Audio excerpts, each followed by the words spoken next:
Hello, everybody. Tonight is the 28th of June, and this is Dallas Personal Robotics Group Robot Builders Night Virtual. We're going to do the usual thing: go around the table, talk about robot-y things and adjacent related things, and maybe some rabbit holes if we get distracted and such, as sometimes happens. Meanwhile, we have a little bit of a queue started up. And I'm going to have to duck out for a little bit to grab something to eat. But anyhow, I think for the queue, we have Doug D to get started, and then Ray has something, and then Raj has a question about code for the club robot base. So, Doug, what you got? Well, I'm still working on my telepresence robot with Roby, and I've got the battery in here now. I use this thing I bought from Amazon, and it's probably hard to see, but I cut out a block to fill this old battery hole, and that gives a solid base to stick this in. And then on the inside, I got the wires coming out, and I'm going to use some screw terminals I've got to distribute that wire to various places. I'm going to share the screen for a minute here.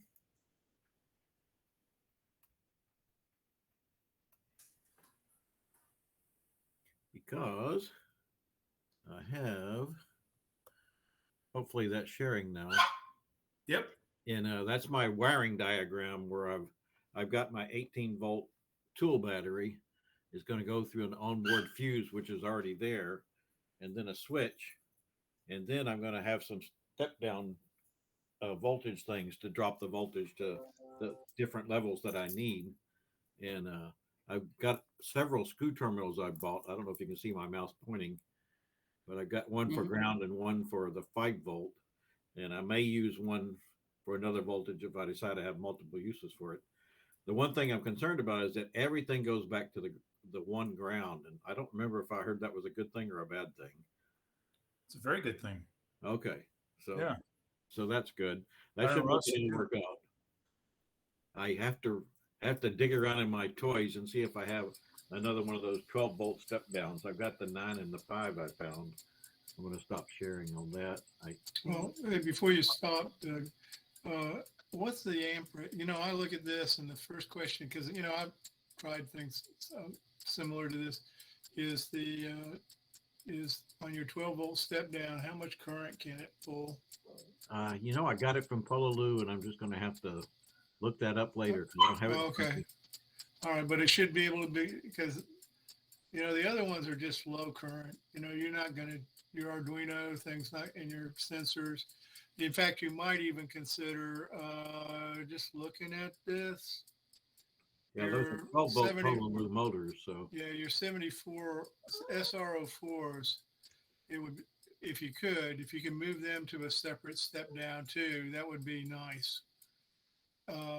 Not so obviously not the trigger and the echo, but the power to them, because when they go off, they really bounce your power bus. Okay, because right now they're connected with the Raspberry Pi on the 5 volts. Yeah, so you need I mean, if it were me, I would pull off another 5-volt step down, and I'd check the current rating on the 12-volt step down to make sure that you have plenty of current for your 2 motors. Okay. Good to call. Do you need to step down the voltage for your motor controller? Will it not handle the 18 out of the? Well, the motor controller will. I'm not real electrically versed, and my assumption is what you put in is what goes to the motors, and they're 12-volt motors. So that's why I'm doing that. Yeah, you can reduce the duty cycle, but not give them the equivalent of 18 volts. But Ray, I think that there's an advantage to doing it this way, because as the Ryoko battery drains, the 12 volts should still give a constant maximum voltage to the motor. That's true. Yeah. So what he might lose in peak power, I think he'll more than gain in consistency. Yeah. And then there's another thing too, and that is, Doug, just a little nit. You might want to check the polarity on your schematic. I would guess that the battery plus and minus are swapped. Yeah, probably did. I Yeah. threw those on at the last minute before I called it done. And I've actually got a red and a black wire, and the black wire is what I labeled positive, but it may not be positive. Well, electrons only like red wires, but Now what's that? Never mind. I was kidding. I was saying electrons only like red wires, but it's holes that like the black wires. I guess. Okay. I don't know. Well, I'm putting the black wire onto the ground. There you go. Yeah, that's Positive kind of or negative it conventional. is. Yeah. If you're going to be running your motors at with encoder an encoder feedback loop, pin On control. this particular one, I will not have encoders because they're not on there, and I didn't want to add them. Okay, then as the guy said, you probably want to make sure you have a voltage regulator on your motors. If you didn't and you were using encoders, then your PID loop would take care of your average voltage going to your motors. Yeah, I haven't done one of those P loops yet. I don't want to say it out loud because Harold's on the call, but so That's a Murray thing. That's a Murray thing. I don't really care one way or another. That's a Murray thing. Okay. Well, while I've got this on there, I'm going to switch to my Arduino code, which probably too small to read.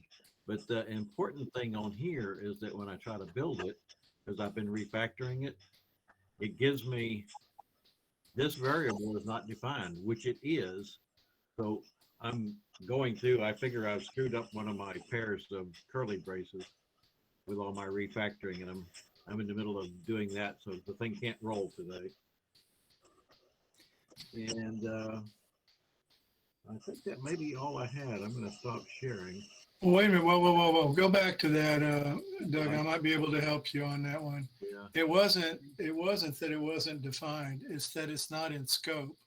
Yeah. Well, it So- says not in scope, but it is in scope. I'll Go back to it, because if it's defined in setup, then it won't be in scope.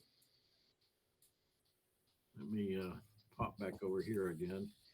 So this is defined. Bounce up to the top here. Yeah. As a global or And it's Well, got Let me just roll back up there. It's not in setup. It's up at the top of the. Well, you could call that global. yeah. I'm not a C programmer, but it's up here somewhere. Move forward. okay. Yeah, there it is. There it is. Yeah, okay, Yeah. so that looks good. Yeah, And it worked down there until I started refactoring. So I moved some blocks of code around, and I probably just inserted something in between the wrong curly braces. mhm. You You know, might wanna- check your spelling. Yeah, something for like that too. You might want to consider an enum. Yeah, I had a lot of trouble with. I have a current movement command and a current movement command. One's capitalized and one's not. I don't know why I did that, but those are different variables. Yep.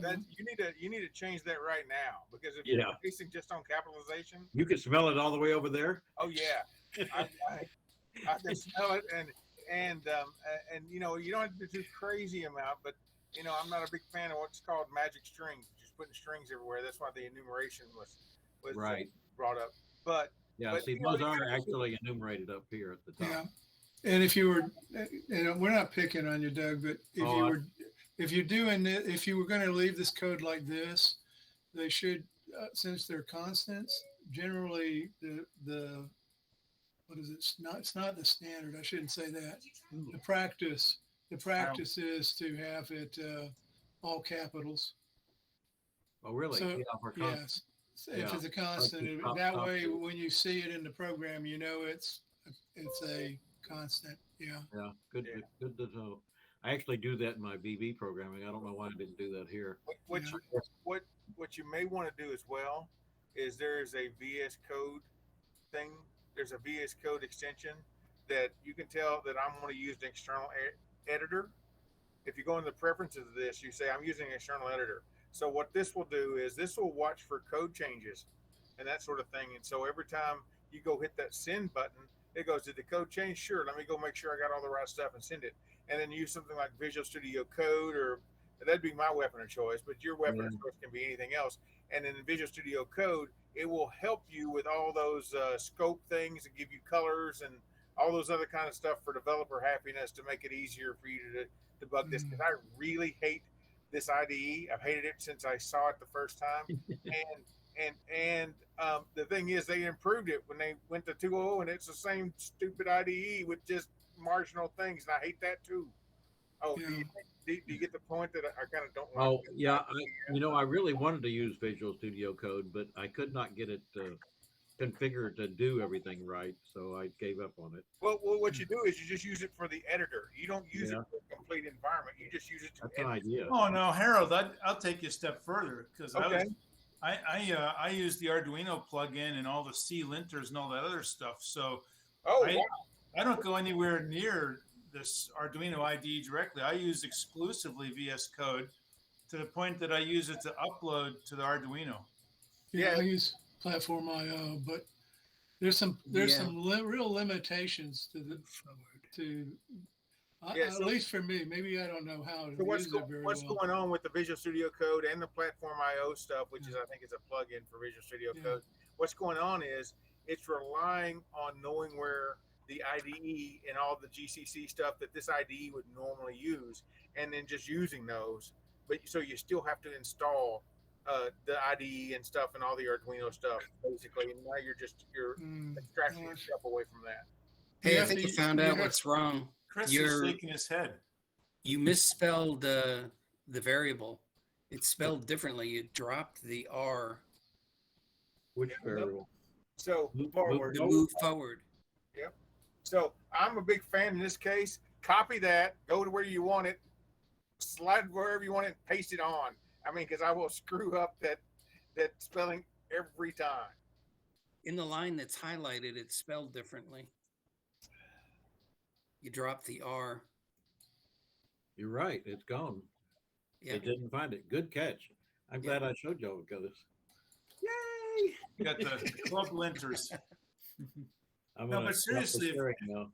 I'll put a thread out there that if folks want to try and get their VS Code set up running for Arduino, I mean, I'd be happy to help talk through it. We can do it. I was hoping that we would have a. You're right. There's no R there. I No was R. hoping we'd Yeah. have a meeting for that. I'd take you up on that. Yeah, See if it Yeah. compiles. I think One of it as thing- more of a workshop because it's I don't know that it would work very well as a presentation format, but I'd be happy to sign up for that if okay. So Doug, all right. Who else I'm might be? gonna make y'all watch me debug. Apparently, I've got some other problems I had, so I'm going to stop the sharing. That gets me back on track though, because I was trying to figure out what the heck. So aside from Doug, who else would be interested in that Arduino VS Code setup? Yeah. Well, I would. yeah, Carl, I do Platform Ed, Ray, IO Doug, without Raj. any. I do Oh my God. Platform IO but there's some things that I don't really like about it that I'm hoping that it's because I don't know enough about it. Okay, or I've got the wrong plugin. One of the things that just absolutely drives me nuts is that I use the go to declaration or something like that, and then I slide over to a new file and a new screen, and now I want to go back to the previous one. Most of the like Visual Studio, you can just hit a back button and it'll take you to the previous screen previous location. But I can't find that in Platform IO and Alt Visual left. Studio. Alt left. What In most IDEs, the keyboard shortcut is Alt left arrow. Okay, I'll try it because boy, that just absolutely drives me nuts when I'm using that. Not being able Yeah, I to. just confirmed that I have and that's a Visual Studio Code thing, right? Not platform IO. So I just tried it. Alt left arrow. Great, thank you, Chris. I knew somebody had the answer. So Chris, on the IDE religious front, you were shaking your head. You had a different concept? No, or- just that I was shaking my head about the comment that to use Visual Studio Code with Platform IO, you had to have Arduino installed. That I don't believe is correct. Because Right. Visual Studio Code with the Platform IO it downloads all the compilers, all the junk into its own folder someplace. There's a .platform.io folder somewhere. It gets real big.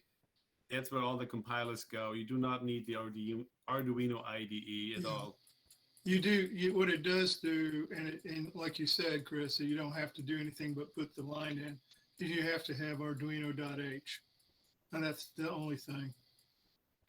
And it's already put in by Platform.io. So yeah, you have to include one more header file. That's true. In terms of your source code, that one extra line has to be in your source code. Yeah. Yeah, I could certainly be wrong about that. I just remember when I looked at it a while ago, you had to have all these extra things at one time. Well, you always had to have the Arduino ID. You just didn't have to use it.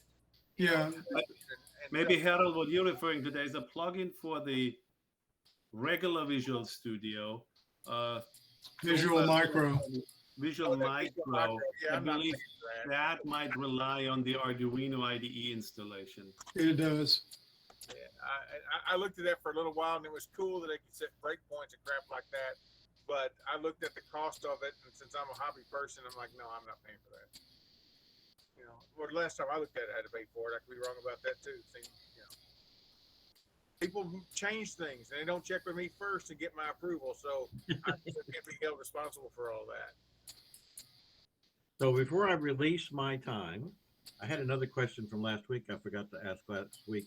Y'all are constantly saying you're in a 20 millisecond loop in your Arduino stuff. And I have no idea how y'all compute that. I mean, I loop how long it takes, and those SRO4s slow things down. Well, you're going to have non-blocking code. What's that? So you got to use non-blocking code. Otherwise, like your on the SRO4, you send out your trigger, bing, so it goes out. Now you could be 39 milliseconds before you get an answer. Right. All right. So I usually use pin interrupts if I'm using an Arduino. They have a new ping library that people can use, but and I'm not sure how it works. But I sort of write my own routine. But what you want to do is 20 milliseconds is a good number, but it's not necessarily written in stone. I know David runs several in 30 and 35, I believe. Is that because you set the clock speed to something? How do you get that? Well, it's just a question of matter of how fast how you're going to loop through. Now, if you're using, what do they call those? Oh God, he uses his own real-time operating system. It's It's LMX. what is it? LMX, he calls it. Yeah, LMF. And with that, that's pretty easy because everything is pinging at its own rate. So you just want to make sure that your motors get updated every 20 or 30 milliseconds. There's nothing golden about exactly being 20 milliseconds.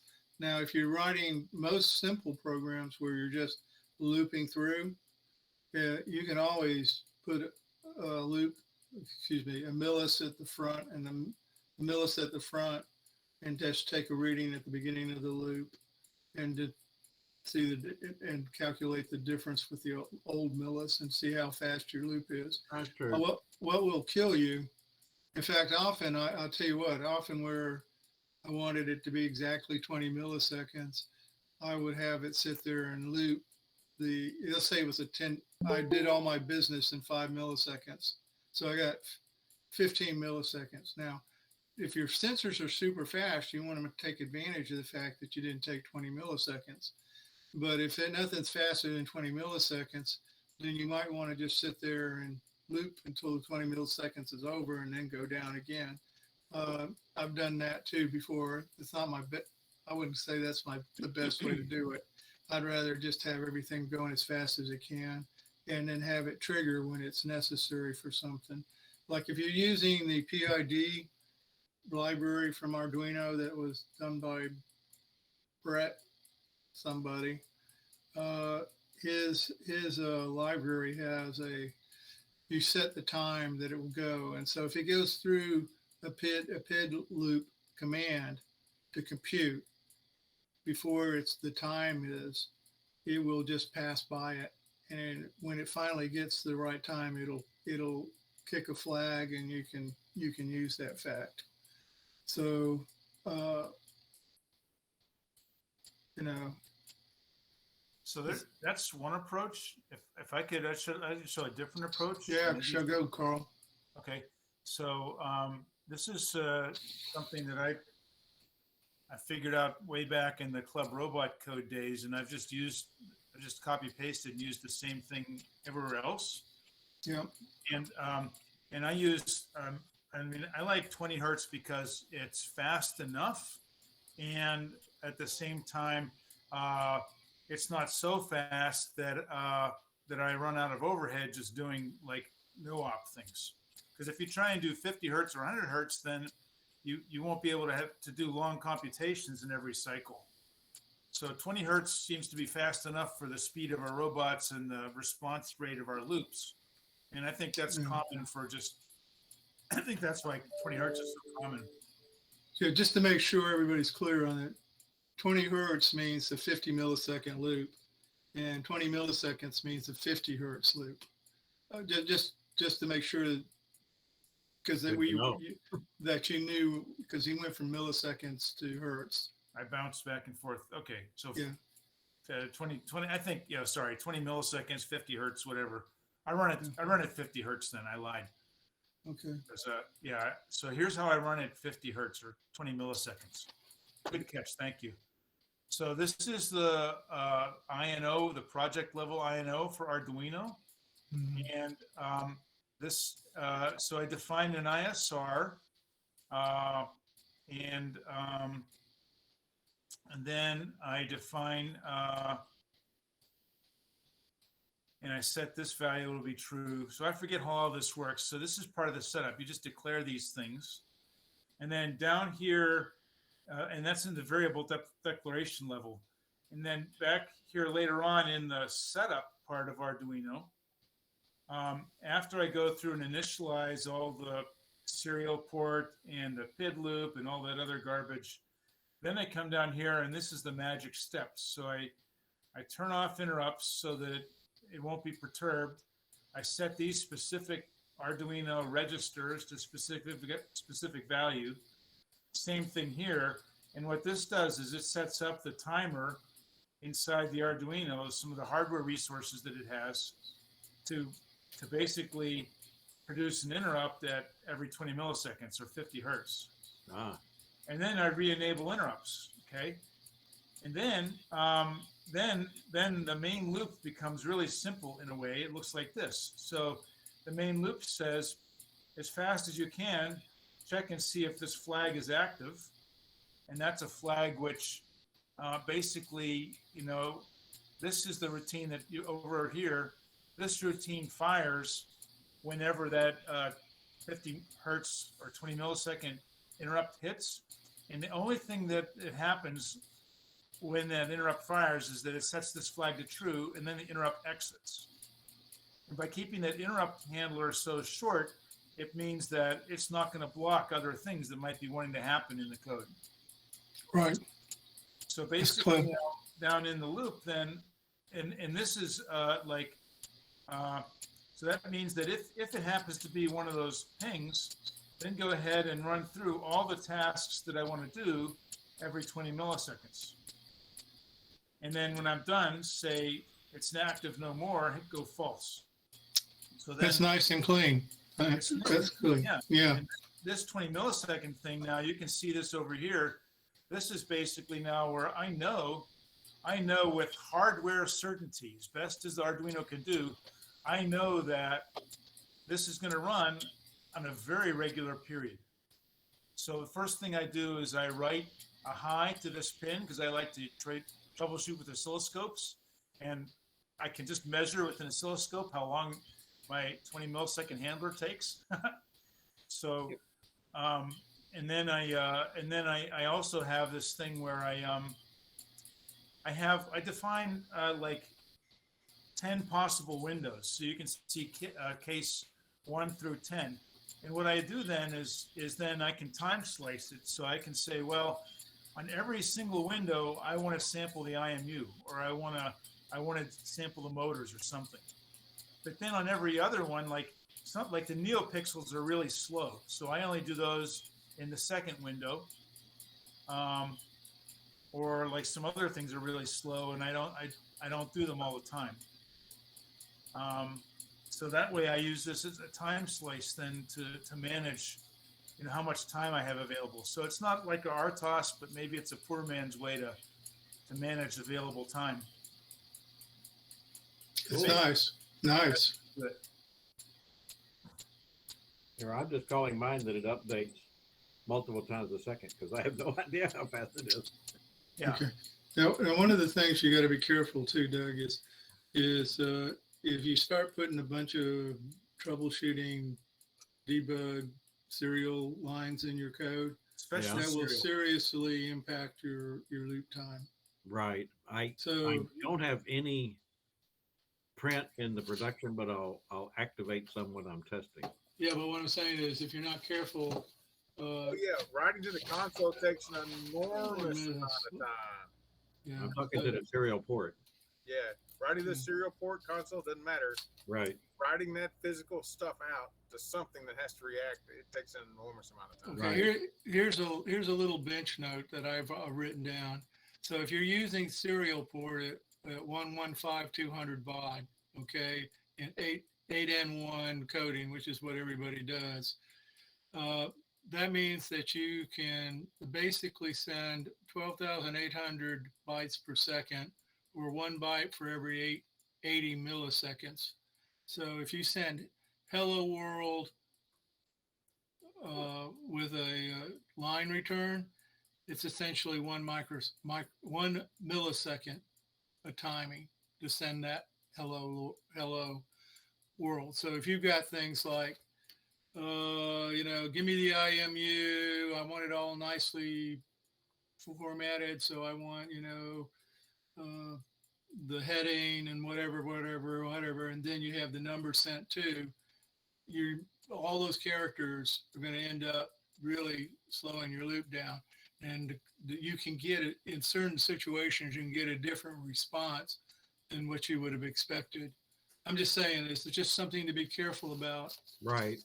When you is to keep those messages, if you send them short, and if you go out to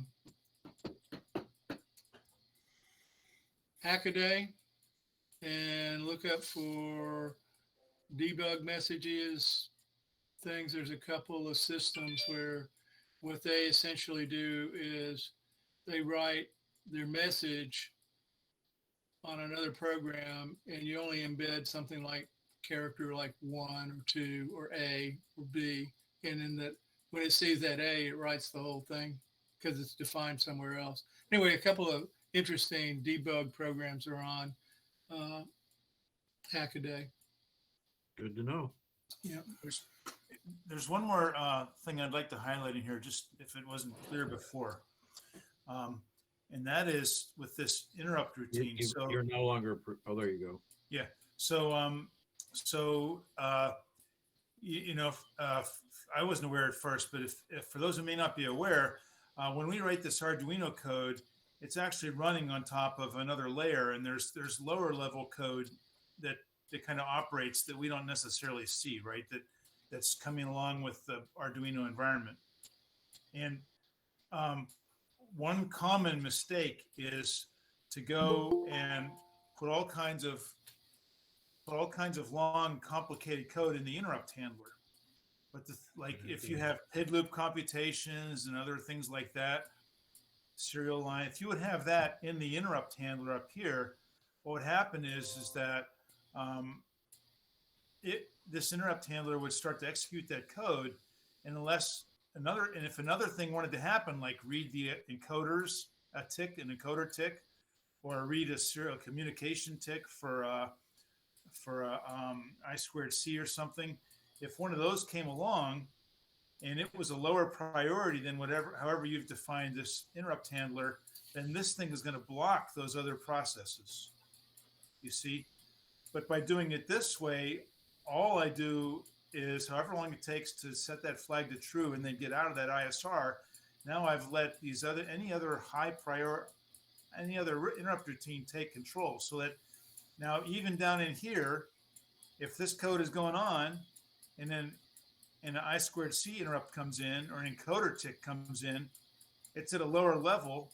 So basically, I think it's that those interrupt service routines, like I might get in the middle of this update new pixel ring or something, that other ISR might come along. It'll do what it needs to do. It'll add delay to whatever this thing is that I wrote, but that's okay because this isn't time critical, whereas the other thing is. Yeah, it's ITC in particular is particularly sensitive to delays. Yeah. You definitely can't hold an ITC interrupt off for long without having communication problems. Causing trouble. So that's one reason for trying to keep that kind of stuff in mind. And then the other thing is, as I mentioned before, this is a hardware driven thing. So like PID loop computations, we didn't say it so clearly earlier, but whenever you have those PID loop computations, you want consistent behavior. And the really important critical thing to get consistent behavior is to sample on a very regular periodic basis. Right. Because if your sampling time varies around and jitters a lot, all of a sudden it screws up the assumed math that's embedded in your PID loop. And now your Right. PID loop won't work as accurately. And that library will do that for you. Well, it So- will in a way, but it that way that library is designed, and they talked about this in his write-up for it. Library design is it uses the microseconds to every time you call it whenever you think as often as you can, and then it uses the microseconds library to see if it's time for it to execute again or not. Right. Yeah. But they also adjust the number too for minor changes. So, but you're right. You It need, can accomplish the same thing, but it's not quite as precise as like, okay, the interrupt happens, I'm going to run now. Yeah, one of the things I've done with my own motor controller code on my picks is I always reserve one of the signals as a debug signal that I can hook oscilloscope up to, and I basically toggle it every time I go through the PID loop. So that way, if you're gonna have any jitter, if you got a nice clean square wave, then you know you're not introducing jitter into your PID loop. Mm-hmm. But anything off of the 50% duty cycle, tells you got a problem. There's much to be said for the scope loop. Scopes are awesome. Draw you a picture. Cool. Hey, Doug. Well, excellent discussion you've spawned here. Very good. Thanks. Yeah. So several points to follow up on. Very robuddy. Very good. Okay. And just one last comment, since I see Pat's back. I used a block of wood in here to hold this battery in place. It's And I another broke wooden like mic. 3 pieces of wood trying to get that just the right size with just the right hole in it, because I kept breaking it just as I got done boring the hole. That was Somebody the will have to call their robot just Woody for short. Mhm. Okay. I Should be, think should be a special prize for the person who has the most wood in their robot. There you go. Pat. All hail, Pat. that would be Pat. Woody. Okay. I think next in line we had Ray. Yep. Screen. Ray doing robot-y things, not just large machinery tool work. Kinds of stuff. Yep. Yeah. Okay, I think that's it. Can you see that? Mhm. Yes. Can you hear it? No. No. I hear somebody's sonar clicking. Okay. I made this out of 2 U-shaped pieces of plastic that I got from a display at the back of Albertsons on pick up food for the food bank day. anyway, I reinforced it with, I'm going to back it up a little bit. I'm getting ahead of myself. Whoop. Reinforced it with aluminum angle iron here on the front and the back. These are Tanner motors. Yeah. I made an adapter. It's pinned to the shaft, so it can't slip or move. Using a RoboClaw controller. I didn't mention it, but this is actually an ESP32 back here. And that's a 14.4 volt battery. I have a B&O 055 and an OLED display in the top. Anyway, I was going to do a short run where it just goes out a meter, turns around, comes back, turns around, goes out another meter. So it should go forward about a meter. Turn around, come back and do the same thing. Turning in place. And this is another outdoor platform, just with 2 wheels instead of 4, and motors that take a lot less current to run and behave a little better than the other ones do. What are you using for a battery? It's a lithium ion 4-cell. You've got it mounted on the bottom? Nope, it's that thing under the blue tape there. Okay, it's taped on. I see it. Yeah. I'm curious, you said a meter. Because being from the United States, I would have thought you would say feet, yards, miles. It seems like all the CNC stuff that I do it's really geared for, metric system. So I've gotten kind of used to, it's like I actually give it the distance in centimeters. And these motors have it's 18,200 ticks per wheel revolution. So they're crazy high counts, for rotation. So, and these were like $10 each at Tanner's, but there's no more Tanner's. So anyway. That puts you almost on a level playing field with us, because up in Canada, we have no Tanners or anything like it. Yeah. Everything is mail order. Anyway, so Ray, why you got to be always bringing the sad, man? Why you got to be bringing the sad? It's a cool platform. I like it. Yeah, it's like 3 pounds or so lighter than the other platform, and these motors provide enough torque and speed. The other ones are, they're seat motors, and I think they're made to lift or elevate a 300-pound person, and they'll draw all kinds of current. And these ones, they're kind of limited to about 2 amps, which is a lot better than 25 amps per motor. So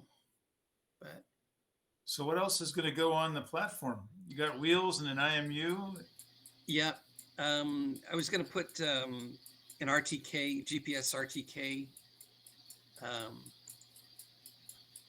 setup on it, so that, and that's going to be, I think, my outdoor platform. It's either that one or the skid steer, the 4-wheel drive one. But it's just the motors on the 4-wheel drive platform take a lot more current and are a lot more powerful. They don't need to be that powerful. So. Yeah, Ray, I was thinking on those door window motors. Yeah. They might never mind. I was just saying that there's so much more current. Yep. Yeah. They'll draw it too, apparently. So up to 25 amps, and they're really meant for, very low duty cycle. Like you adjust your seat and leave it there for a long period of time. So, but yeah, they were cheap. It was kind of a fun experiment to, that's the platform that I machined all the pieces on, and Had never done that before, so it was kind of a good learning experience. And it's not dead yet. I may still use it. So but the other one I think is it's all to beat Scott. I want a platform that can beat Scott. So. Yeah. So, I did go to Harbor Freight the other day and looked at. They have some very small compressors, like one that looks.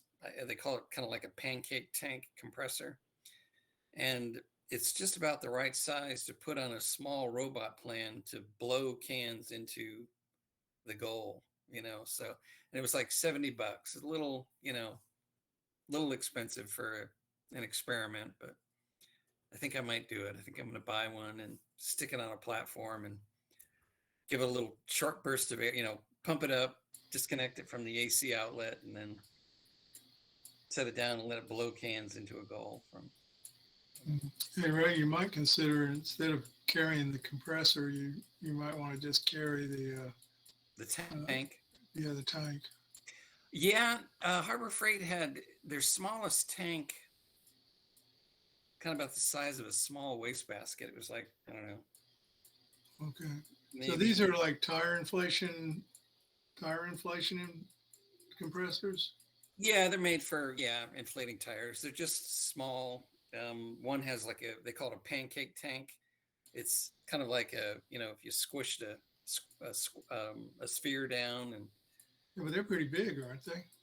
Not that big, no. I doubt, I think I could still make it so it would fit under goal, but kind of the goal is to not have it go anywhere near the goal and just sit back there and, come up to a can, grab it, point it at the goal and let a puff of air out. And so Ray, what about using a CO2 cartridge for a bike tire refill? You ever seen those? Yeah. Do they? I guess they do hold quite a bit of air, don't they? All right, you can pump up a tire. Sometimes tire and a half, 2 tires. So I have a request. Yep. Video What about a portable? all of the attempts, not just the one that works. We want to watch this. What's that? Video all of the attempts, not just the ones that work. Oh, See yeah. the failures too. What about 12-volt like car tire air compressor? Yeah, like a little portable one. Yeah. I really need to just store, the air. So, it'd be kind of nice to use one of those little pancake. And I've seen guys that have converted old fire extinguishers, the tanks for those, into small like tanks for inflating one tire or something, like big truck tires. So you just need kind of the same things: a pressure release, a method to fill the tank, and an outlet, with fittings on it that you can, screw hoses into or something like that. But I thought just kind of the thing of having a compressor on the, and have it be small enough right on the platform so I could just plug it in, unplug it, let it do its thing, and if I need to repressurize it, plug it back in again or something. So, but I'll have to look into the CO2 thing. How do those little cartridges? What do they attach to? Is it like a little? Well, I just put a link in because I carry these on my. I used to carry big pumps on my bike all the time, but anymore I just carry 3 cartridges in a little tool like this. So it's pretty easy. You just have this kind of handle like that. You screw the cartridge in. Oh, okay. And then it's pretty straightforward. You just if you push on the nozzle or pull it, and I'm sure you can use some kind of adapter for that, and it'll move some serious air very quickly. Oh, okay. Huh. Very quickly. So $24, huh? That's reasonable. Well, and there's different price levels. I don't know if that's an expensive one or a cheap one, but yeah, that looks just about right. It's a good size for the kind of robots we do. Oh Um, yeah, yeah, And I'm sure with some kind of servo there, you could get enough torque to actuate the lever the arm. lever in the back. Yeah, huh? And they have more expensive ones and less expensive ones, but the cartridges, and even the cartridges come in different size. They talk about 16 grams or 12 grams or I don't know Yeah. what Huh. level. The monkey wrench to throw, those require you to depress something to make the air through. I guess that's on the tire, not on the tire or the air thing. Yeah, on the no, canister. no. Well, that's if you have that's if you use it in Schrader valve mode, but in Presta valve mode, I think it's just going to throw the air out. Yeah. So there's have you know the difference between Presta and Schrader, right? Yeah, Schrader Schraders valve. are the bigger ones. Schraders are the ones you normally have on car tires and on old You got that pin you have to depress inside the valve. yeah. Yeah. So that's the difference right there. See, so the way that the Schrader works, you have to depress the pin, but the way the Presta works, you unscrew this little thing, and then the seal up here, the pressure inside pushes the Presta up against the seal. So as soon as the pressure, you grab onto the threads and you pressurize outside the threads, and as soon as the pressure is higher, then it pushes that down and it forces the air into the tire. So those CO2 cartridges are, I don't even know if you could use them with Schrader. There must be an adapter, but I've been running Presta for years, so Yeah. I know quite confidently that it'll work. And then it also has the advantage that you could come up. I'm sure if you wanted, you could create some kind of nozzle based on that kind of a fitting. Yep. So you could get it into whatever directional blower that you wanted. Right. Yeah, that's an idea. Hmm.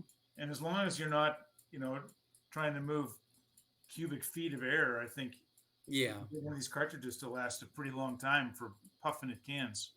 Yeah, it's like, half a second is more than This enough. is my bicycle pump. I was just charging it for my bike ride tomorrow. Ah, So I keep that with me on my bike. That's not too big. no, it's not, but it's about 10 times bigger than one of these.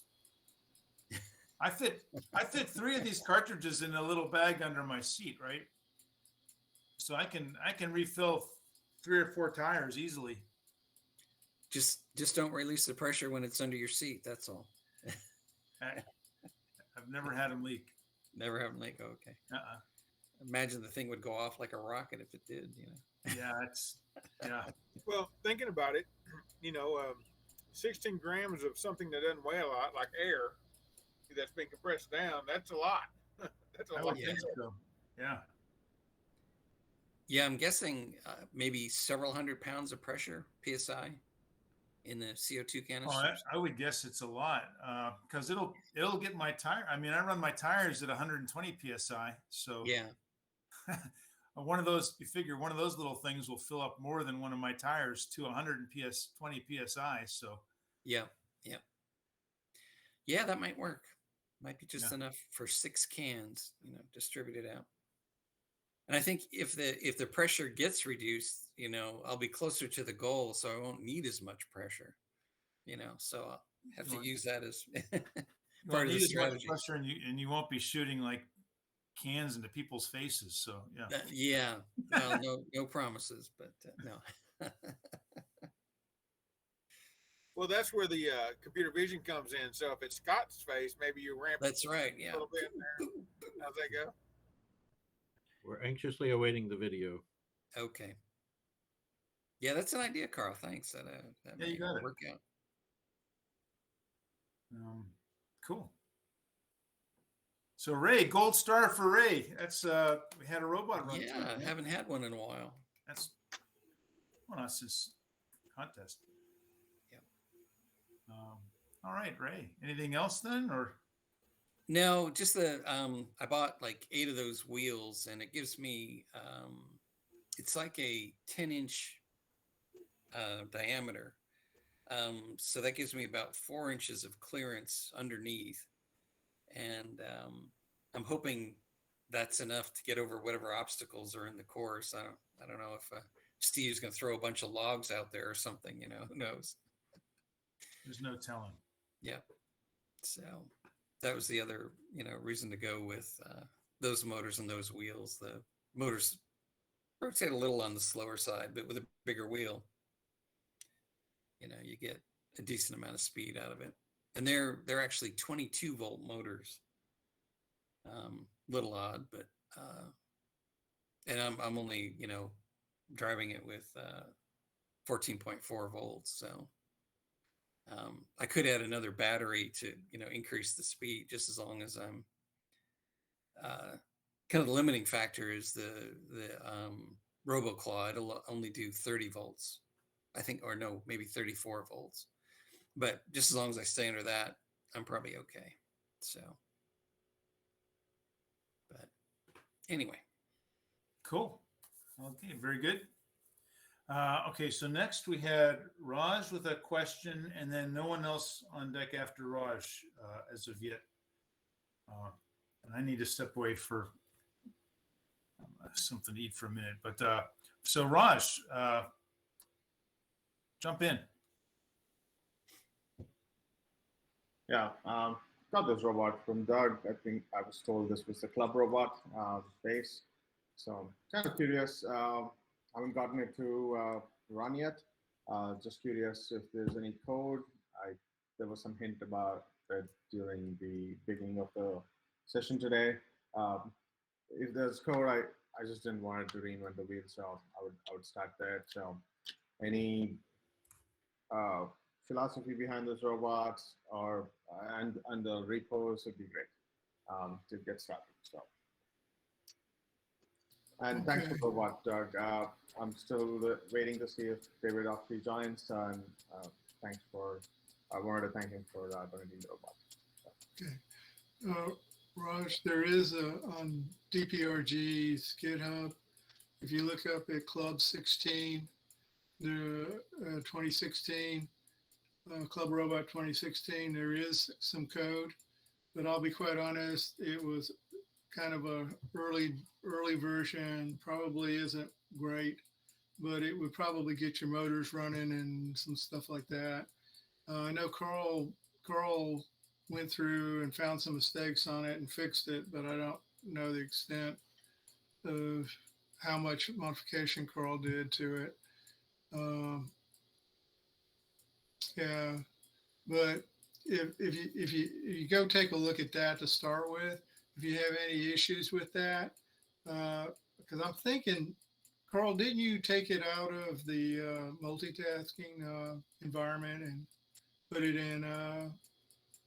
Yeah, so I think, as I remember, so I'll put the link in. I found it here. So the latest DPRG code is pretty old, and you and or Steve had it.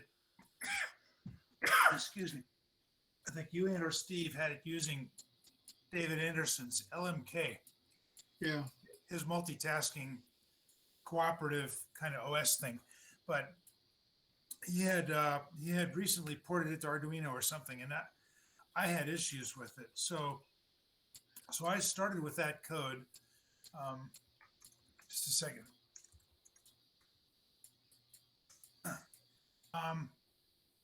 And I made all kinds of extensions and changes. I started by hacking off, because that code included all kinds of sensors and actuators and things. So I hacked a ton of those out. And then I started adding extra sensors, and I basically instantiated that 20 millisecond 50 hertz loop that I showed earlier. I started it with that Club Robot base platform. So I was just checking my own repos. I put the Club repo out there, link, but like I say, it's pretty old. So I got to figure out which of my repos is public or more public than the other. And I think it's a private repo at the moment, but I'm willing to share mine. I can make it public. Does anyone else have Club Robot code they'd be willing to share with Raj? Well, I've got some, but I tell you what, I think right now I wouldn't want to share it because I've got some bugs that haven't worked out because I changed it for this last competition. I tried to redo the whole thing. And so I don't know if I think I would go with what's in the Club Robot. And if you've got a new update, Carl, that's even better. And I think that would be better off than what I'm doing. But if you need help, I do have some. I can definitely show you another approach to it. So we try that too. Yeah. No one else on the call willing to share what they got? Ray's shaking his head. Boy. Yeah. Ray's muted. Yeah, I never had a Club Robot, so I didn't do anything. Okay. Okay, well, there you got your choices, Raj. It's old Club or Carl's technical debt version or Doug's other technical debt version. Yeah. Good, thanks. Carl, your link is coming up as page not found. Okay, so then I need to fix the I need to make it be public. It's private at the moment, I guess.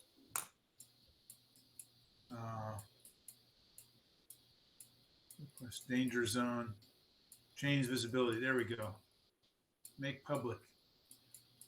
Give me just a second, and you can check it. Whoops. Okay. They don't make it easy.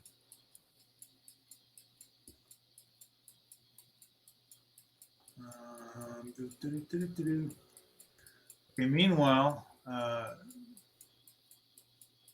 understand. Okay, it should now be public. So there you go.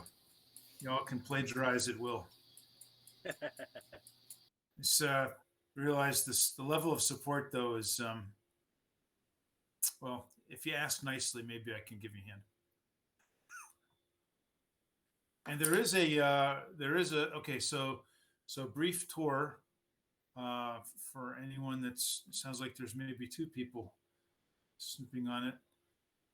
So I'll show you something. And this is basically, like I say, I use VS Code exclusively. So the way the file system was, it had because the Club Robot had like a separate display with its own Arduino Uno, and then it had the base with a Mega.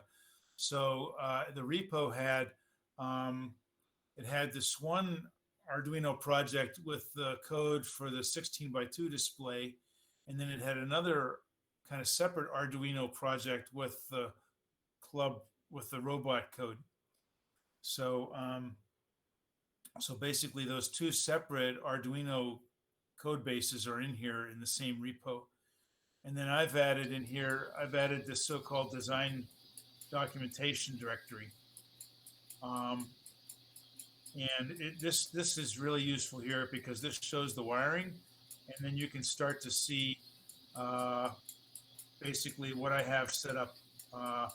Because the basic Club Robot had like a battery and the monitor, an alarm Arduino, and this part. But then I've added some Raspberry Pi. I've added some other junk on here. So this 13-page of hand scroll crap will help a lot in terms of figuring out wiring issues, which you got to get through to map. And then the other thing I highly recommend, and then I'll stop babbling, is if you look at the Git history, that's where you're going to try and get clarity on what's going on and why. Because I added all kinds of peripherals, right? I have PS2 controller, a Raspberry Pi, I have some NeoPixels, I have an RGB LED. No IMU yet, but these branches will kind of tell the story of what's where. So that's my short tour of get what you pay for. Have you considered using a tool other than pen and pencil to do your schematics? Oh yeah, I've considered it. Okay, and Raj, are you still there? Yeah, there you are. Okay, let me. Oh, just a second. So Yes. John, PowerPoint, but okay, so no, not not a real tool. I haven't. Yeah, I've done gotten- that in PowerPoint, but KiCad is something. Well, it's probably a little over the top if all you're going to do is draw top level schematics for your wiring diagrams. All I'll say is that this is a hobby, not a job, and most of the time these schematics are for myself, not others. And I'm just focused on one silly new tool chain at a time. So I just haven't gotten there yet. Yeah, and I will say that, Raj, on the documentation, there's also at least originally, there was a wiring diagram where otherwise, on this pin goes to the wire goes from this pin to this pin, blah, blah, blah, blah. And that's all in there. Now, the display, there's code up there for the 16x2, which is what I still use quite often. And that consists of an Arduino board with a little bit of, with this. These are real common. I'm not sure. Buttons on it. Yeah. They're Yeah, handy. I want to say they have the buttons on it and everything, and it just really works really nice. This is usually I want to say about $15, and then the Arduino is whatever it costs. And that code up there actually works pretty good. And if you look like on, So there are like two Arduinos on the robot. One is the Mega, and then the Say- display has another Arduino. well, okay, this particular version has has one Arduino in the display. I was just showing you. Right. It has the Mega under it, which is underneath the motor shield. Mhm. And then it also, because it's got a Pixie, I have a special Pixie, and this is, I think, an Arduino Mini. So that I use this quite a bit. And so that code up there, you have to adjust it to whatever sensors you've got and whatever you want to test. But it's a real nice little system to get you some debugging when you put your robot down on the ground. It checks the encoders, it checks the sonar, it checks all the other sensors, and so you can do that by just pressing the buttons. And that's a good way to get started, at least. The other display was it's like an 8-bit parallel.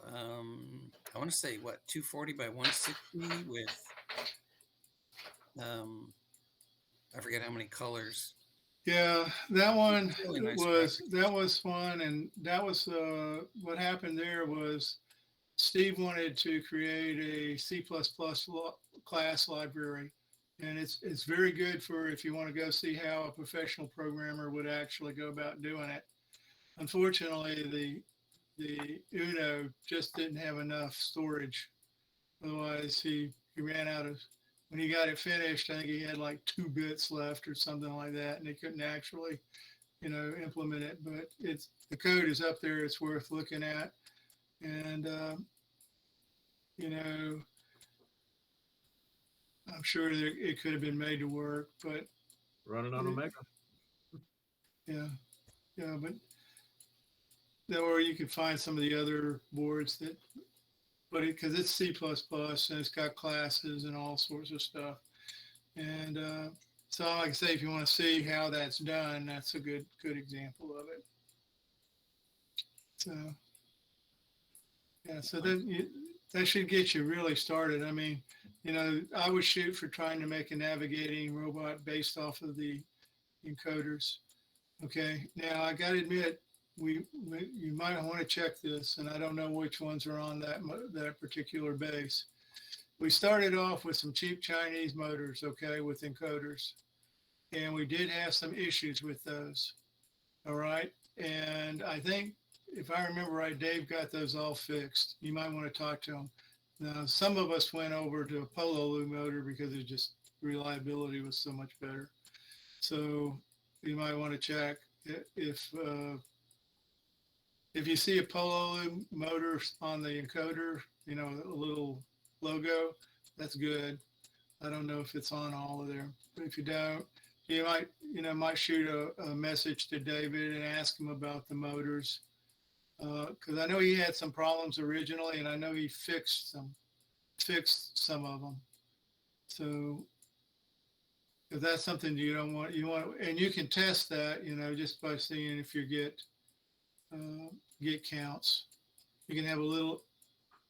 I want to say we had.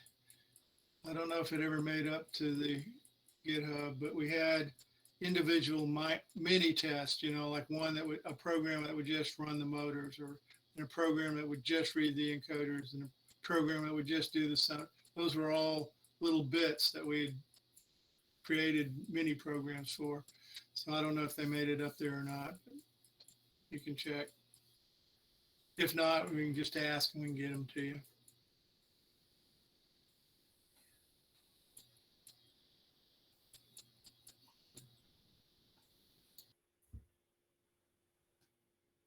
So there you go. Raj, thanks. Good question.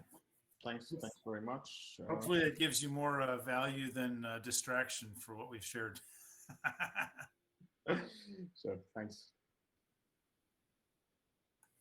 Well, Carl, another tool that I really liked about documentation is Draw.io. It's an extension. Draw is a separate open source tool.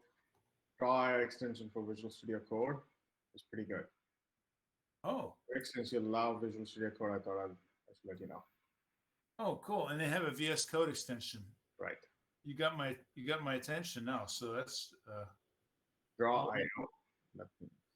Draw.io. Okay. Cool. Okay. Let's see. Well, that was all that I knew about for the queue. So anyone else have some robot-y things to show or ask? I do. Cool.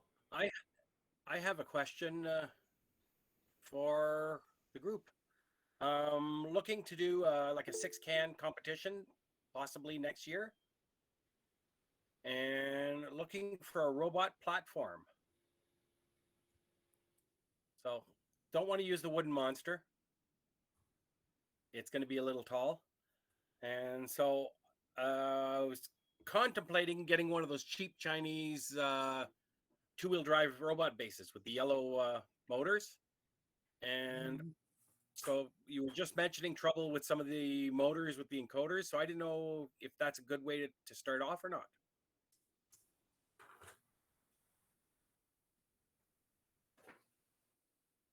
A great question.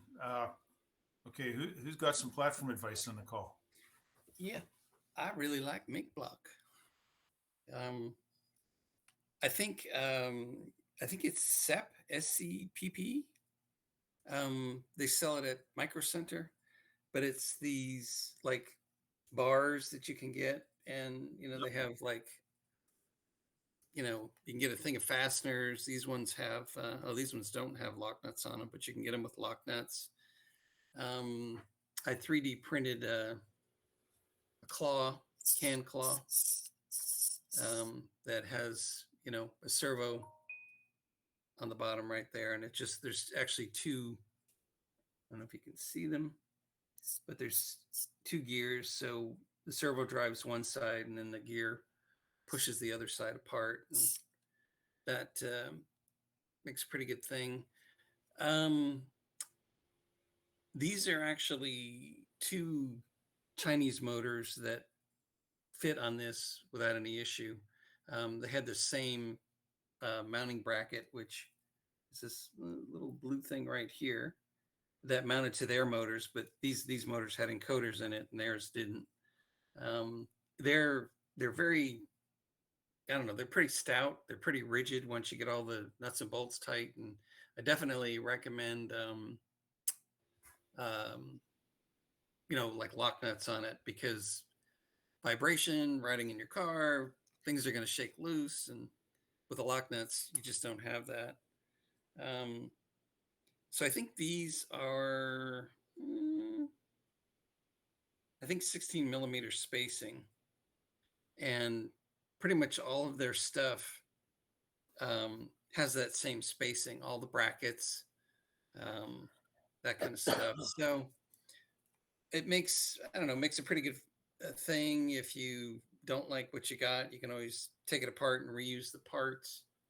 That was another thing at Tanner's. I had I think I cornered the market on Make Block at Tanner's. So I have a whole box of Make Block stuff.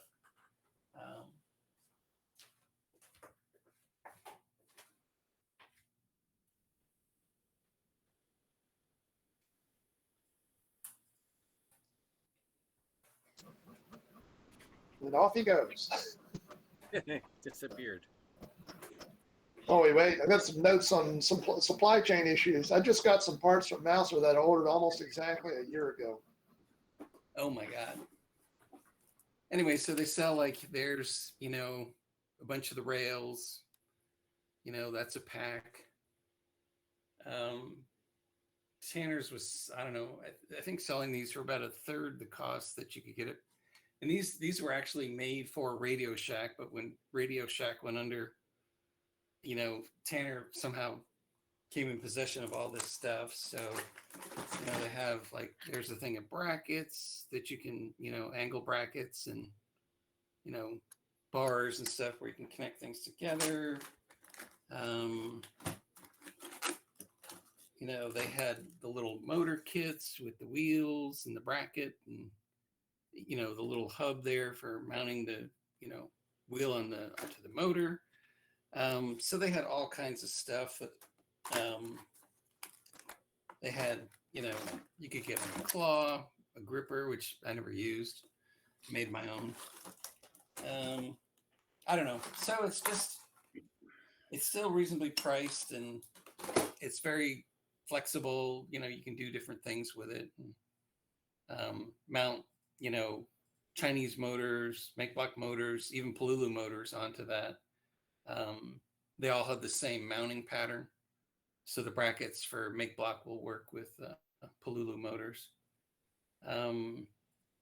It's easy to 3D print stuff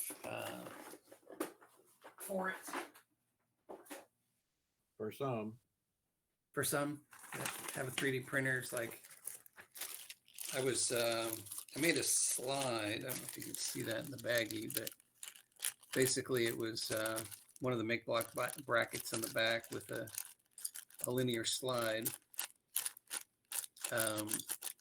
So you do things like that. Those are the little 3D brackets. They're, the 16 by 16 with the 4 millimeter holes for the screws that they used.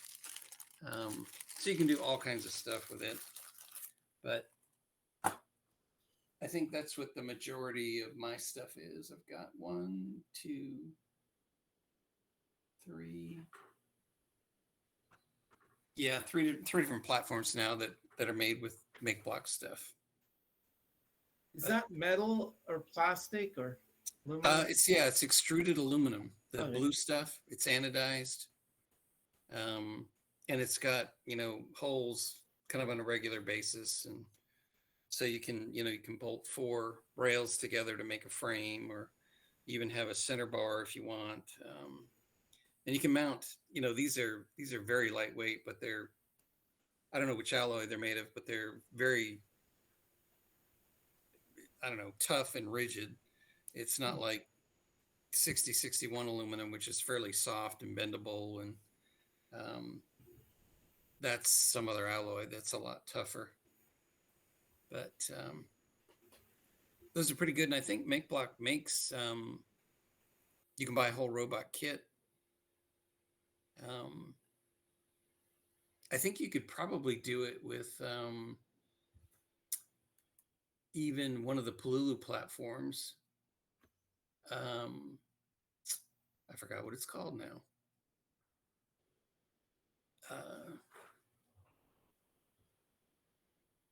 Anyway, I think that would probably be just strong enough to do it with. But if you really want to customize stuff, I don't know. The make block stuff is really pretty good.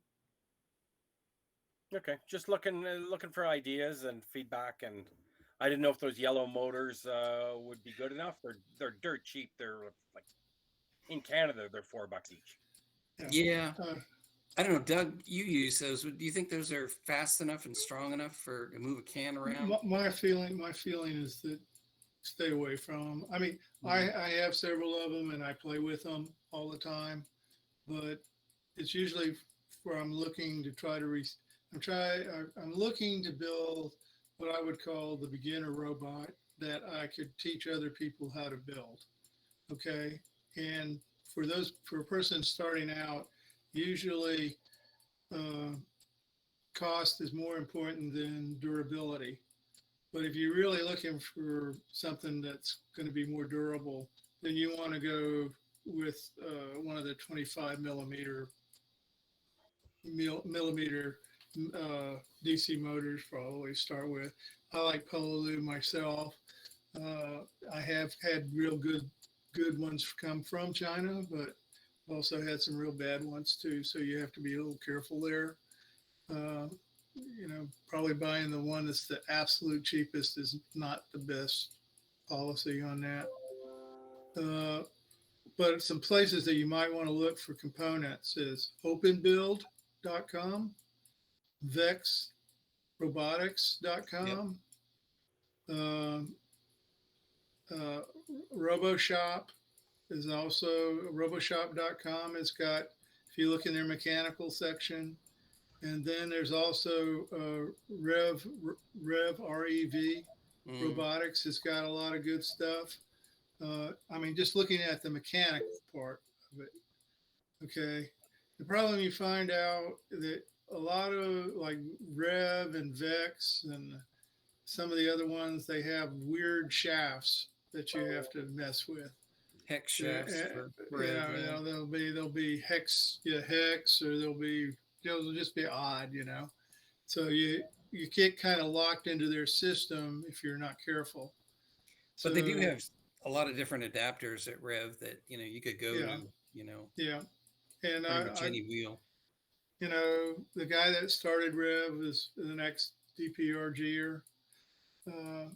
We had another guy that had a real close association with Vex, and they sponsored us for a couple of years. So, I mean, Polo has always been a good sponsor.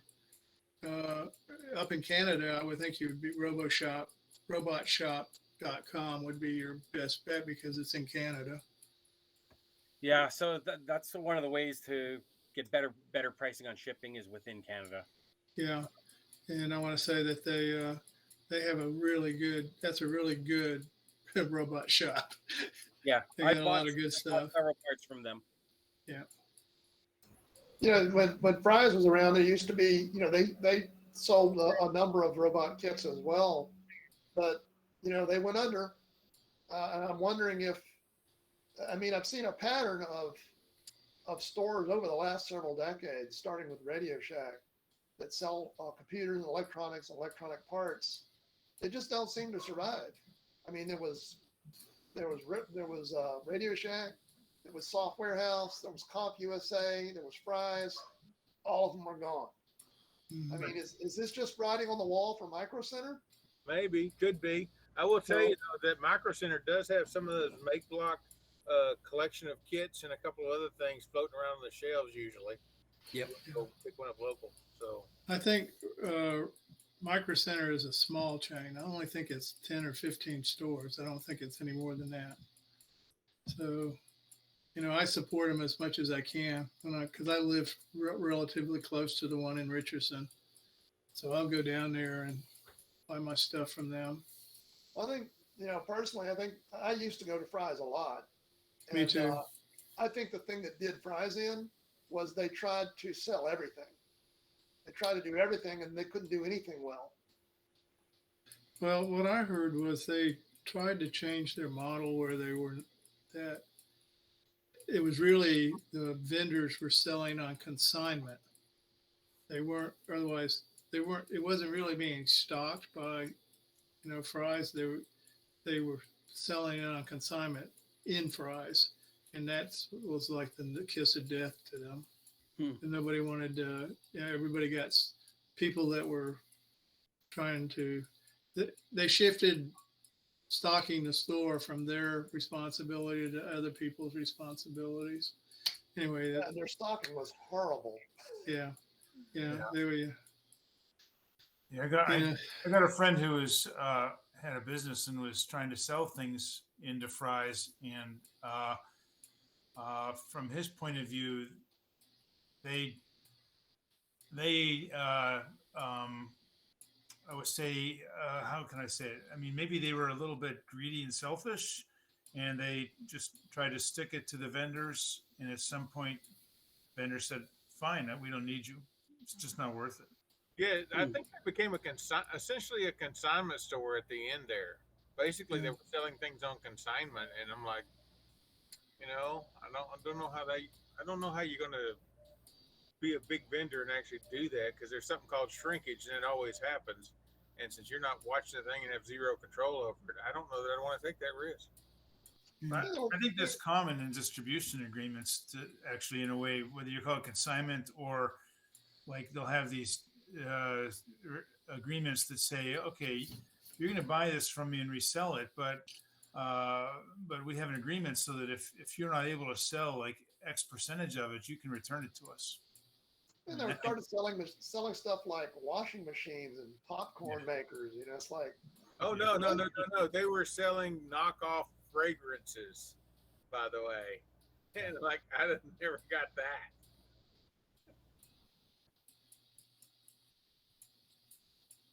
And this is like Polo, but it's not Polo, but it really looks like Polo and smells mostly like Polo, but it's not.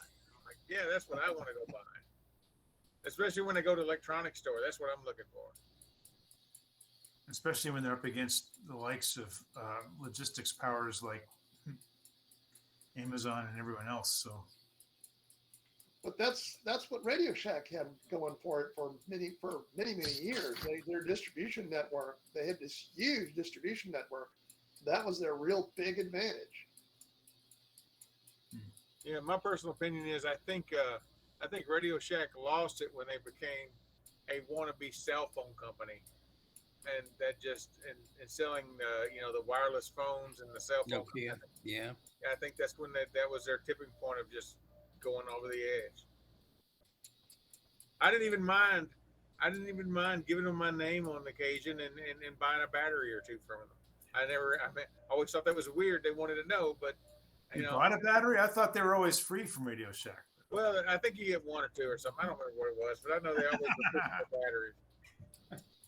And they always wanted to know your name and zip code and things like that. And they wrote it down. I don't know. Maybe it's just that box stores selling electronic components is the kiss of death. It's a curse. It's difficult business for sure. Yeah, there've been some pretty long-term or long-lived electronic distributors. Arrow, Newark, even DigiKey, but yeah, Element 14, those kind of things, right? Mauser. Mm-hmm. Mauser, yeah. In fact, that's where I don't know if you know the story about 8-Bit Guy, even if you know who 8-Bit Guy is, but he's got pictures of him doing Mauser customer support back when he was getting started and all this stuff, and he just, if you don't, you go on YouTube, look up 8-Bit Guy, and get you some really cool old retro stuff going on there. He restores things. Every now and then runs around and shows you where places used to be. Speaking of where places used to be, where Software Etc. was, and Software House was, and where Duke Nukem was written and stuff. And they're not too far from here, actually. Even Cyrix, when they're making all those CPUs and stuff, that was up off 75. For the longest time.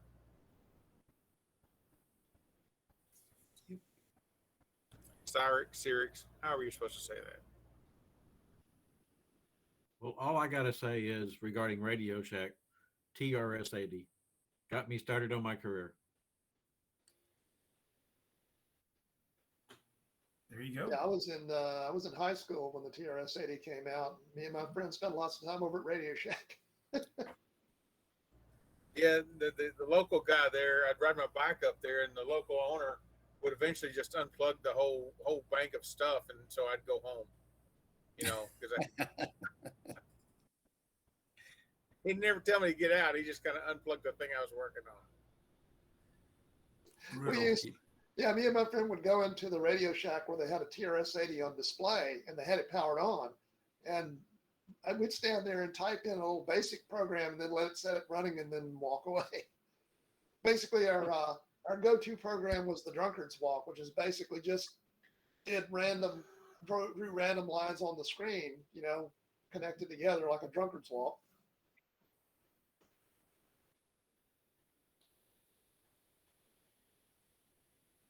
That's pretty funny. So I thought of a So did- follow-up question to my prior stuff, getting back to robots. Harold, did you ever bring a folding chair in with you to sit down and, you know, use the equipment or anything? Or No. It was a tall enough thing. I did bring my own cassette in on occasion because they had a cassette player in there to save okay. work. You know, Yep. I saved my stuff by playing them. I mean, I'm riding my TV around. I was riding that everywhere during the time. Doug, what was your follow-on question? Oh, well, I was listening to Ray talk about why didn't I drive my motors with the 18 volts directly? And my response was I was afraid it was going to blow the motors up with 18 volts on 12 volt motors. But he was talking about, well, you don't have to give them all the power. So I guess the PWM line determines how much of the 18 volts actually goes through. yeah, it's like an average power, average voltage. Well, it delivers the full voltage that's available, but it only does it for a duty cycle fraction of the time. So The it's not gonna- motors can take a lot more voltage than they're rated for as long as you don't run them a long time. Typically. Yeah. no, because There's two things that can happen, right? Two big things. The one is if the dielectric of the insulation is not enough, then you can overvoltage it and punch through the insulation, like the enamel coating on the wire. So the voltage limit there is a voltage limit where you'll arc through that enamel coating on the wire. But then the other limit is power, right? Because if you do too much, then it'll overheat. Yeah. But actually, PWMing a motor is like if you do it at 50% duty cycle, it's, you know, on average, it's like applying half the voltage. Yeah, because, well, think about the current. The motor coils are just a big inductor, right? Mhm. So even though your voltage you're feeding into it is a square wave, if you look at the current would be much, much smoother because you can't instantaneously change current across an inductor. So the current averages out quite well, I think, in a PWM controlled motor. Well, it's interesting. The reason I started thinking about that is I use these L298N motor controllers, and they drop about 2 volts off from what goes into what goes to the motors. Yep. So that means my filtered 12 volts is really only given a max of 10 volts if I do full power. And so I'm really underperforming these motors anyway, unless I bump up the input voltage. Yep. Interesting. So many things to think about besides just Yeah. coding. And those L298s, that's God, I don't know, maybe 25 years old now. Yeah. It's just what I first learned to use. And so I bought several of them and here I am. Yeah. There's they make some other ones that MOSFET are thing that I want to start using that I have a couple of, but Mhm. I bolted this L298 on this Roby when I first got it, and there it is. Yep. I think they're 5-volt motors on it. Yeah, the newer drivers, there's, you know, typically the RDS on and the MOSFETs that they have is, you know, it could be in the milliohms. So, you know, 0.00, you know, something ohms. It's very low. And you'll get pretty much all of the power that you're providing to the driver, to the motor. You won't have a lot of loss through those low RDS on MOSFETs. So So really, that was a misleading diagram I showed you. That was the one for my telepresence robot that actually has the 12-volt Pololu motors. But Roby, which I'm working on first here, has really old 5-volt motors that I've been providing to the 1850, whatever things those are. And that gives 7, which dropping 2 gets you back down to 5. So mhm. if I used my 9-volt output and just didn't do the full PWM, I probably could run those. I might burn out them old motors. It just makes me nervous to do that. Usually, you can over voltage motors a little bit, but, so like if they're 5-volt motors, I wouldn't think anything about going, say, to 7 to 9 volts. Okay, but if you want to be just really safe, just 5 volts is kind of an odd number for a motor. Usually it's at least 6. And it may be. Yeah. So what was the original battery in that? I think it was a 5-volt battery. It was a really big lead acid battery that was like that big. It fit in this hole here. It was about the same size as this one because it fit in that hole. Mm, yeah, And I 6 looked was at it when I common. pulled it out, but I forget. I always thought it was a 5-volt battery. It was probably Uh, 6. Probably 6. That 6 could or be. 12. Yeah. Yep. Yeah. I have something that, have any of you guys ever tried to take the flywheel off of a No. treadmill motor? Has anybody ever tried to do that? I think I'm looking at you, Ray. You probably have. I got a treadmill motor with a big flywheel on it, and the reason it went bad was because the bearing at the flywheel end was shot. It's really shot, and so I'm trying to figure out how to pull that thing off. It's threaded in, and it's not any really good way to grab onto the motor itself. And I The was shaft, yeah. yeah. So I was just wondering if anybody had ever. They any make luck those with claw that. things that you grip and screw in the middle. Don't they? Yeah, well, that's the problem with this thing is, yeah, It's threaded. that's great Yeah. to pull the bat. If I can get the flywheel off, I can get the bearing off, and I'd use the bearing pulling like you're suggesting. But what Yeah. I've got, this thing is, it's this big chunk. Let me get it in my video here. Big chunk of metal. It's got a big screw going through it. It's tied on to like a big pulley. So there's a pulley with a screw in it, and then attached to the pulley is this big flywheel. And trying to get that off just is beating my butt. And I was just wondering if anybody had any experience with it. Yeah. So, oh well, it was worth a try. Yeah. Some motors actually have a like a, well, it's kind of like what do you call those? Router motors. They actually have a rotor lock pin. Mm-hmm. Does that happen to have one of those so you can? No. Yeah. No. Yeah. Yeah, and the thing is, the other end of the shaft, it's like itty bitty nub. Very small. Yeah. So, Can't and it's put a pair of vice grips on it and yeah. yank it. I tried that, but because I don't care if it's a little grubbed up, but still not. Yeah. Not doing it. All right. Well, hey, listen, guys, I'm going to have to call it quits today. So I'm going Hey, to Doug, leave. Before Yeah. you run off, a quick question. So I'm going to be on the road this time next week. Okay. Can you run the meeting, or John, or Yeah, I can. Yeah, I can open it up and we can get on there. Yeah. thank you. Yeah. Okay. Yeah. I'm going to be real interesting to see if Raj can make any progress on his robot this week. He might Yeah. be able to actually have something to show next week. It'd be cool. First step, get one of those messy things we shared with him to compile. Oh yeah, God, I know. Load. All right. Yeah. Okay. Major milestone. Good luck with the Yeah. libraries. Yeah, yeah. But anyway, Commenting is your friend. Okay. yeah. Okay, bye guys. See you, Doug. Well, on Um, the plus side, I got my code to compile after I dropped y'all a minute ago. See that? So it was Yeah. typos. That was just it, huh? Yep, typos on the variable names.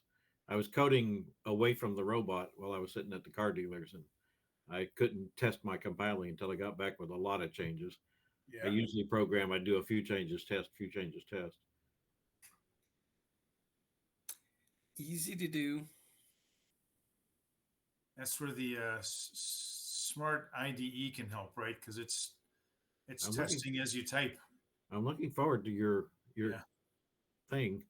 I tried and it just asked for some configuration I couldn't figure out how to do, so I gave up on Yeah, I volunteered enough to figure out how to do that because, it. well, it's one thing to sit down and help somebody through it. It's another to pull together a presentation showing the setup from scratch Yeah, and making sure that the steps work. right. So I'm proud of you. Yeah. What am I doing? Okay. Okay, guys. Any other topics to chit through tonight? No, I've got to get some abstracts written. Ah, Bob Days from sponsored. All those things are due by Friday, oh boy. and It's a holiday weekend. well, it's a holiday weekend. Oh, no, I can't invite you to that, but I can invite you. I invited everybody to the barbecue, didn't I? Last week.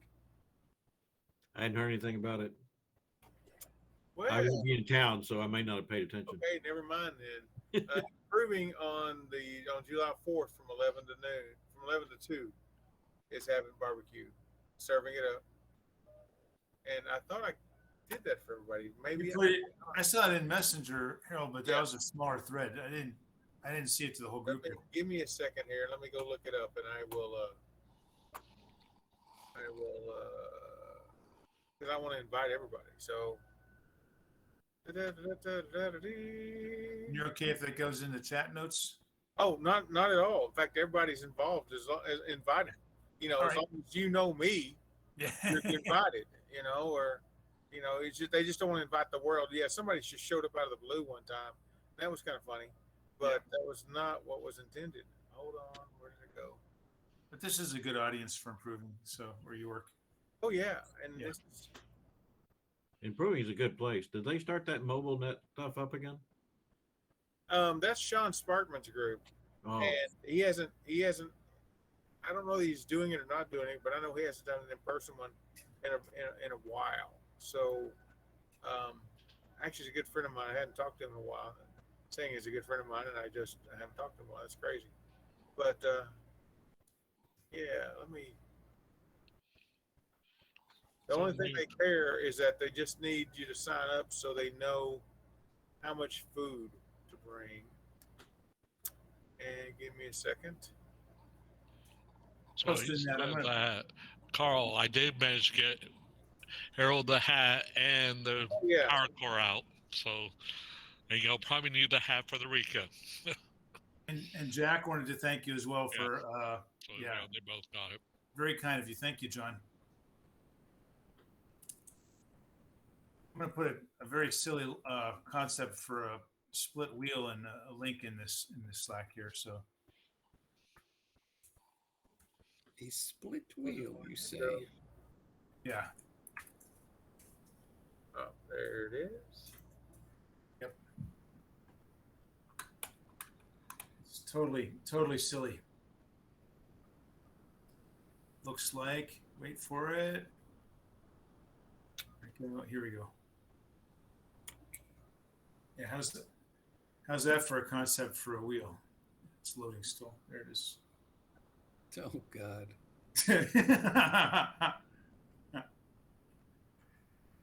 Oh, that's gonna make somebody crazy. So in the chat, I just put a link to the Improving Community Picnic. All of you are invited. I mean, even Pat. But I don't think you're gonna make the drive, Pat. It's a long way to go for some barbecue. Long way he goes. His barbecue. His name is Tim Rayburn. Does this barbecue? He's been queuing it up and saucing it up over the past few weekends to make sure he does this stuff. And what he does, he backpacks it, and then the day of, he uses a sous vide to bring it back up to temp before serving it up. And he prides himself in his barbecue, and he's got good reason to pride himself in the barbecue. This is really good stuff. And show up and have you some Q, have you some good talking. You know, I know I'll be there hanging out. That might be a detriment, don't know some days. But, you know, show up, have a good old time with it. You know, and if you're not doing anything else and you want to come hang out with some geek and get some geek talk on and have some good Q, bring it on down. I mean, that's what I'm going to use it for anyways. Pat, I didn't think about it, but you know, if you're interested in a 6-can, you know, robot, you know, maybe you should be looking at compressed air sources as well. You know, it's the new thing. It's a new thing. Right. It's what all the cool kids are doing these days. leading edge, you know. All it takes new is one hotness. person, and then the next thing you know, there's 5 of us trying to catch Yeah. up. Traditional platforms for that use will just be on the wane. You know, they'll just fade away, and you know. You know, I was at risk I of was thinking of a causing- robot arm in a dump truck. Just Yep. collect all the cans, fill up the dump truck, and go dump them. Well, you can only handle one at a time. Yeah, the rules came because somebody did something very similar with a sweeping arm and just whoop. So I'm like, okay, now you can only pick up one at a time. Stupid rules.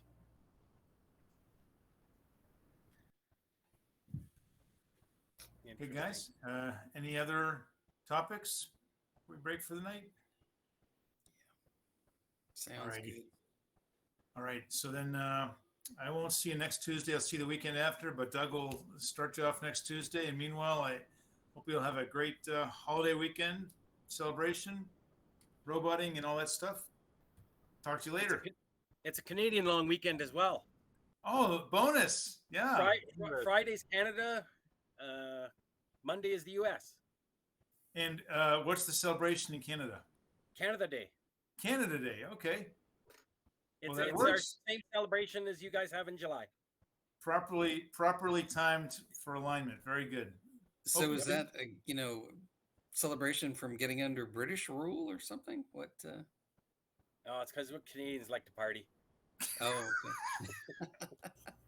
It's a boot time, eh? Good come down. Exactly. Yeah. Outstanding. Okay, guys. Barista. Have a good night. Hey guys, good night. Good night, everybody.